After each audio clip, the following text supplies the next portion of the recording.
family. Huh? Ohana means family. Family means Nobody gets left behind. Or forgotten. I know.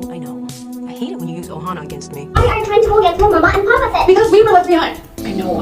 All that stuff sounds so nice. It sounds really nice to me too, but that is not reality. This is reality. And I need you to start living in it with me. So I had the dishonor of watching the live-action Lilo and Stitch remake.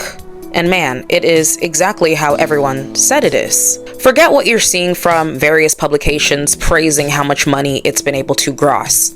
Apparently, it has outgrossed the original movie.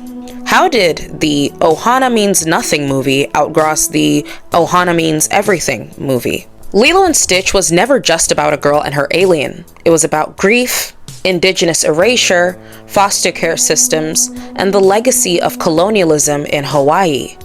The netizens and original fans thought this remake was so bad, it could only be written by the evil, tiny hands of Myrtle herself. So why is Disney scrubbing this message clean? The live-action Lilo and Stitch changes more than just visuals, it changes the very heart of the story. By rewriting key scenes and replacing grounded cultural narratives with generic plot points, the remake erases powerful messages about colonization, tourism, and the foster care system. We're going to be talking about all this and more, but before we do that, hi, I'm Naya. I'm a media analyst and a commentator. I'm just a girl who likes to read, write, and engage critically with media.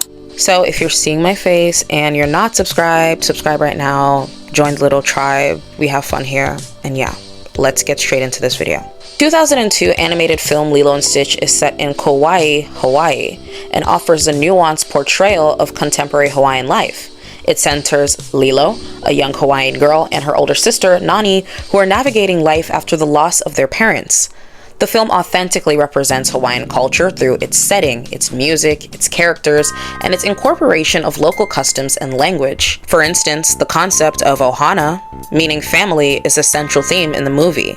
And this theme emphasizes that family extends way beyond just blood ties, and that the most important part, nobody gets left behind or forgotten. This portrayal resonates with the Hawaiian value of hanai, which refers to informal adoption and extended family bonds.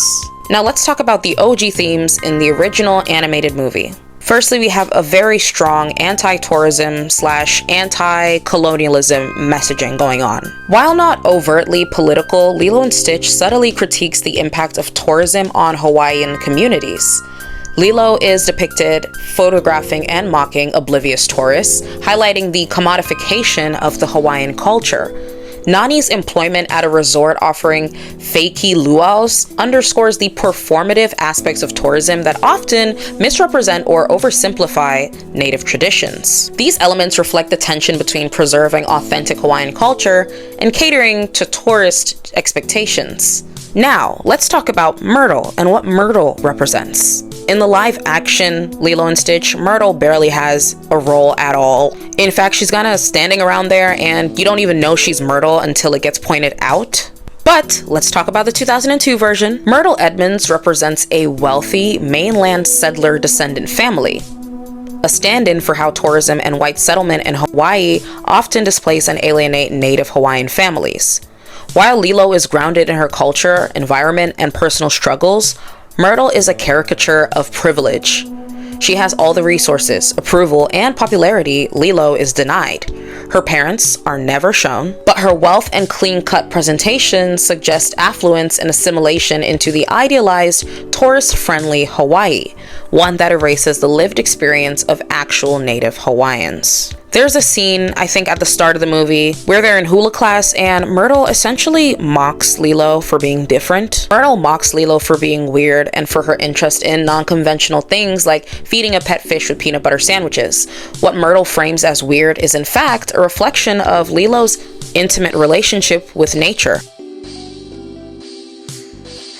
Every Thursday I take Pudge the fish a peanut butter sandwich. Pudge is a fish. And today we are out of peanut butter.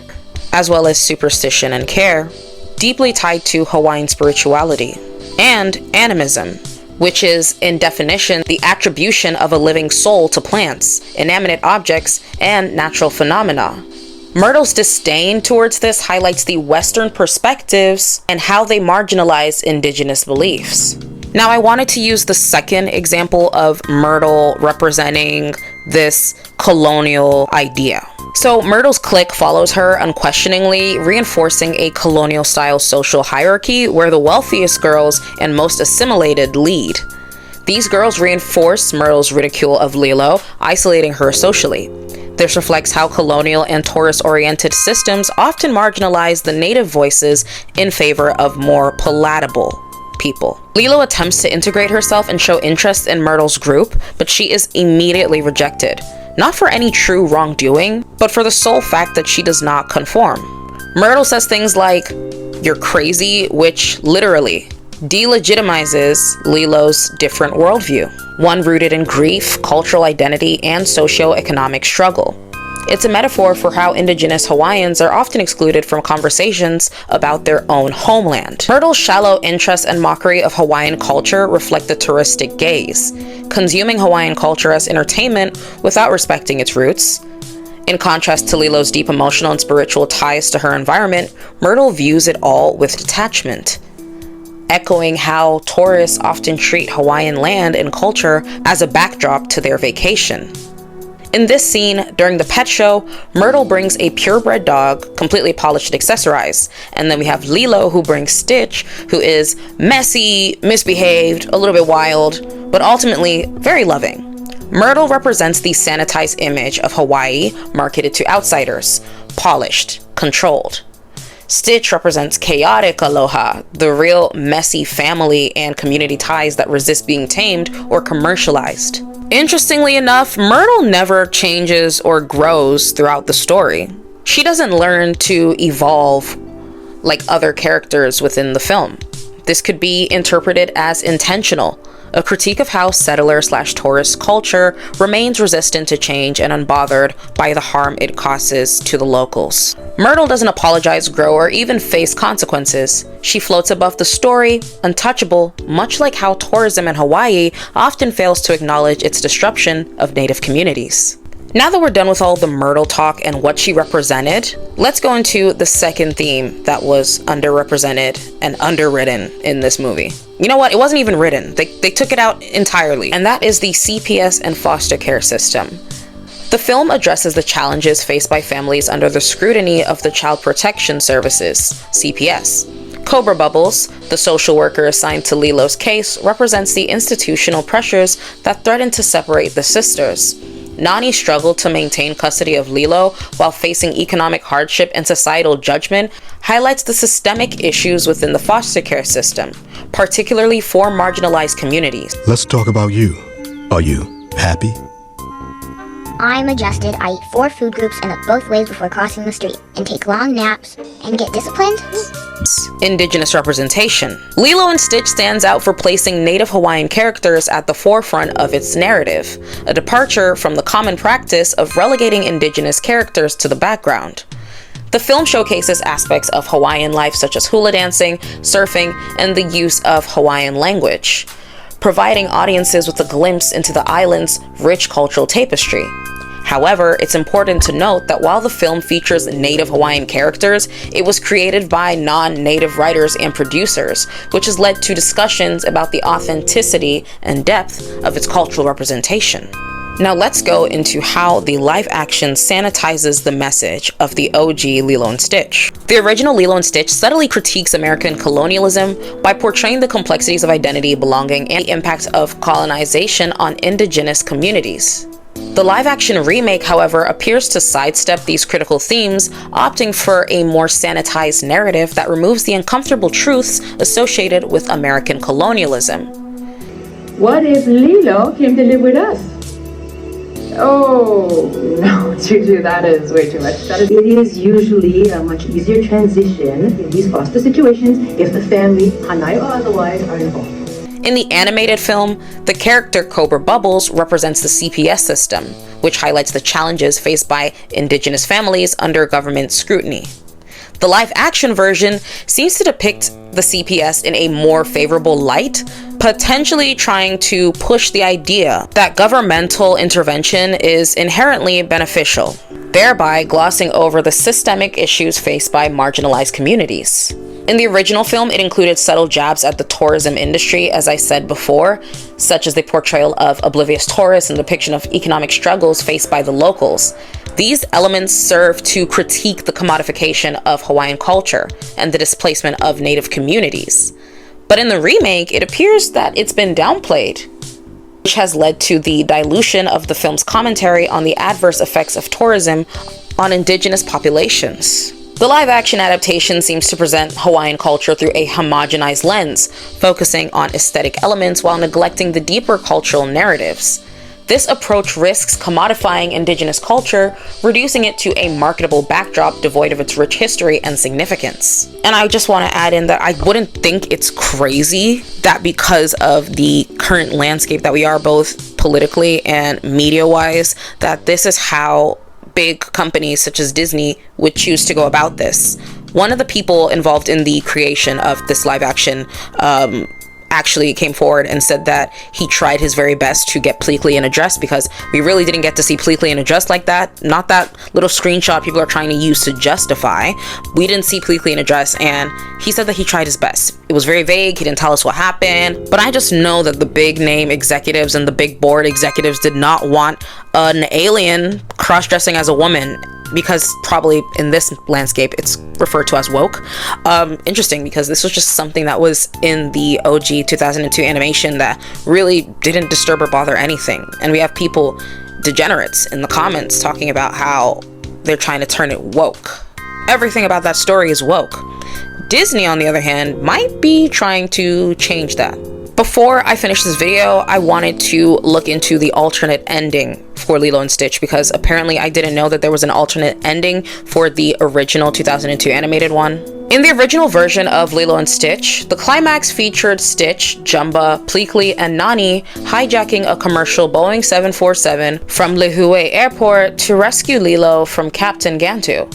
This intense sequence had the characters piloting the plane through the city of Honolulu, narrowly avoiding skyscrapers and causing widespread panic among the city's residents.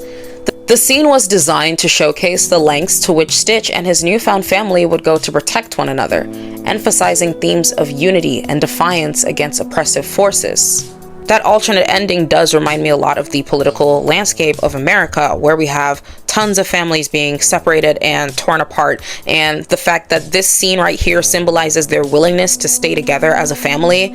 I just think that goes to show you that even though this scene was scrapped, a combination of the entire animated movie plus this scene pushes that message a little bit further, that it's about family, and family that extends even way beyond blood, and how it's also about defiance against the very forces that oppress them and prevent them from being family. Following the tragic events of September 11, 2001, Disney deemed the original 747 sequence too sensitive for audiences. The scene's imagery of a hijacked commercial airplane flying through a cityscape bore unsettling similarities to the real-life attacks. As a result, the filmmakers reanimated the climax, replacing the 747 with an alien spacecraft and altering the urban backdrop to a mountainous terrain. This change was part of a broader industry-wide effort to modify content that could evoke traumatic memories of the attack. Despite its removal from the theatrical release, the original 747 sequence has been made available to the public through various platforms. It was included in the Lilo and Stitch Big Wave Edition 2-disc DVD set and is accessible via Disney Plus Extras.